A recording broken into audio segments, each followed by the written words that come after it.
Aujourd'hui les blessés, quelles sont les démarches qui ont été faites avec les politiques en termes d'hébergement, Inch'Allah? Quelles ont été les propositions? Où en sont les situations de chacun? Et puis vous concrètement, qu'est-ce que vous avez besoin aujourd'hui? Quelle est votre vie? Comment vous vivez aujourd'hui quotidiennement? Je suis l'un des délégués du collectif des familles expulsées de là-bas à Balzac.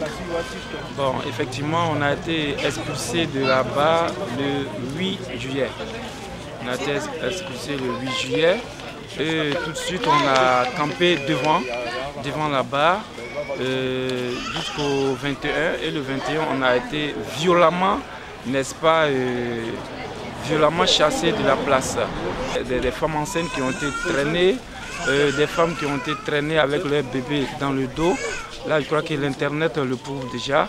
Et puis de là, on a lutté mains et pieds, n'est-ce pas, pour qu'on ait, n'est-ce pas, au moins un logement collectif, pour que de là, on essaie de négocier avec la préfecture et la mairie de la commune pour pouvoir avoir des relogements et acquérir des papiers pour les sans-papiers qui étaient dans ces demeures-là. Puisqu'ils sont tous des travailleurs, c'est des gens qui se réveillent à 4h30 du matin pour aller travailler dans les bureaux, dans n'importe quel bureau, dans les entreprises, dans l'administration. Je crois que c'est des braves hommes et des braves femmes qui sont là, qui ne cherchent qu'à être relogés, qui ne cherchent qu'à être régularisés pour pouvoir continuer à travailler dans ce pays qu'ils aiment bien. Mais malheureusement, on a été traîné dans la boue ce jour-là par la police. Vraiment, les forces étaient vraiment disproportionnées. J'avais mon bébé de 6 mois. J'ai été renversé 2 fois avec le bébé. J'ai eu des coups au genou quand je suis tombé. Bon, heureusement, le bébé n'a rien eu en tout cas. Le bébé n'a rien eu. Alors de là, on a l'autorité sur place, à savoir la préfecture, tout de suite a essayé de prendre en main, c'est ce qu'on croit jusqu'à présent, et on est déjà passé à 5 négociations concernant notre situation, les situations de relogement, situations de régularisation des sans-papiers. Alors jusqu'ici, on n'a pas encore eu de protocole signé, mais on n'est pas que de promesse en promesse. Mais est-ce que le bailleur vous a fait des propositions de relogement? Aucune proposition. Le bailleur ne nous a fait aucune proposition. Tout est conditionné par la table ronde qu'on a en ce moment avec la préfecture où au début la mairie assistait, mais de nos jours la mairie n'assiste plus. Ce n'est que la préfecture et ses autres collaborateurs qui assistent à la négociation. On pense qu'ils vont prêter une oreille bienveillante à nos revendications, mais jusqu'ici nous sommes pour promesses, rien n'est encore résolu. Comment? Elles ont été soignées, examinées?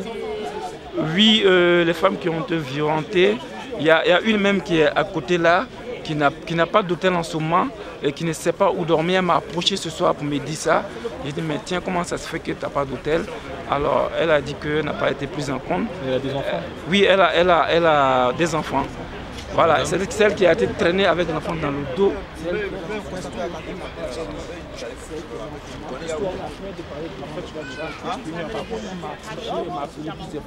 On me dit qu'elle ne comprend pas.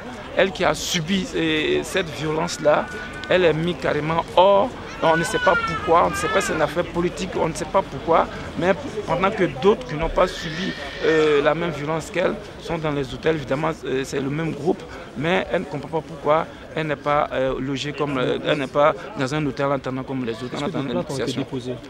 Non, je m'appelle Karamoko Gasso, je suis de la Côte d'Ivoire.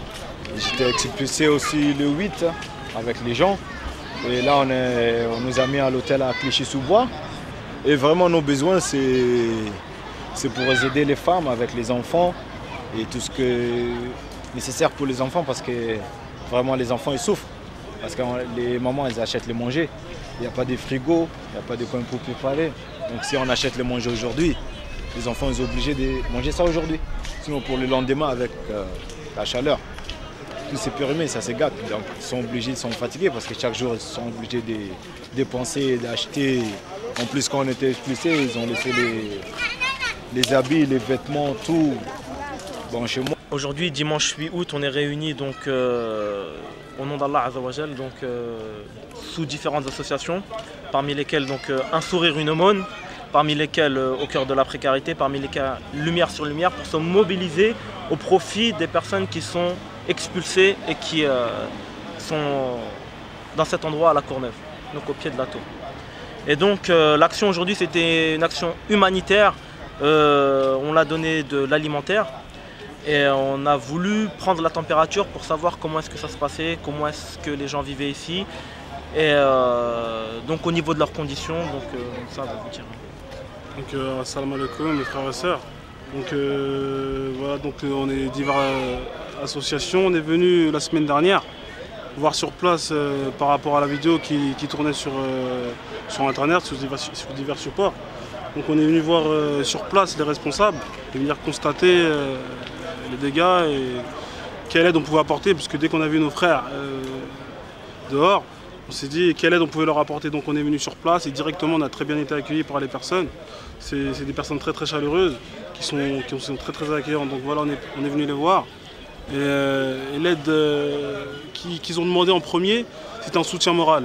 Au-delà de l'humanitaire qu'on a apporté aujourd'hui, c'était vraiment un soutien moral qu'ils avaient besoin. Quand tu viens sur le terrain, c'est plus sensible.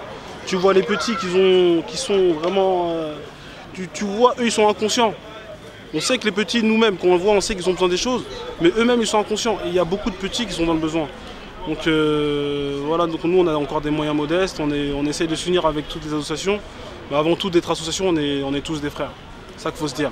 Il y a telle ou telle association, mais on est tous des frères, on a tous le même but pour satisfaire Allah Azza wa Jal. Donc maintenant, si on peut unir tous les frères, si on a la possibilité d'unir tous les frères, ça serait magnifique. Voilà. Donc, vous voulez, dans cet endroit, il y a des enfants en bas âge, des nourrissons. Ça s'échelonne entre 0 et 7 ans, 8 ans. Personne ne voudrait voir son fils ou sa fille dehors dans la rue actuellement. Sans maison, sans endroit pour jouer, sans aucune considération, dans l'indifférence totale. Personne ne peut rester indifférent face à cette situation. Donc c'est pour ça qu'on lance un appel. Il y a des gens ici qui ont besoin simplement, imaginez-vous, de pouvoir réchauffer leur biberon. Et on leur empêche, on les empêche de le faire. Il y a des enfants qui n'ont pas de couche. Il y a des enfants qui n'ont pas de vêtements, qui gardent les mêmes. Il y a des filles qui sont habillées en garçon.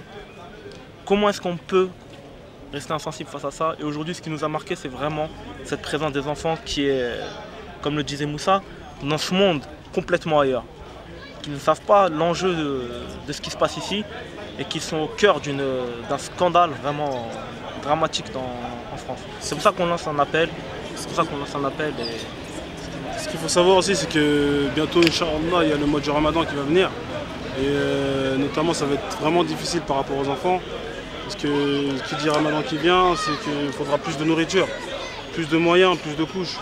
Et tous ces enfants-là, tous ces moyens-là, donc il faut savoir où ils vont les dégoter. Et les hôtels, c'est vraiment difficile par rapport aux familles. Donc voilà, c'est vraiment pour apporter une aide, ne serait-ce qu'aux enfants, parce que les adultes, a priori, ils pourraient se débrouiller, c'est le Ramadan, ils pourront se débrouiller. Mais les enfants, ils ne peuvent pas se débrouiller eux-mêmes. Donc voilà, c'est vraiment les enfants, c'est une priorité absolue. Donc Inch'Allah Ta'ala, on va essayer de réunir tous les frères et sœurs qui sont mobilisés pour cette cause-là, pour Inch'Allah, au moins déporter un soutien moral et puis après un soutien humanitaire, Inch'Allah.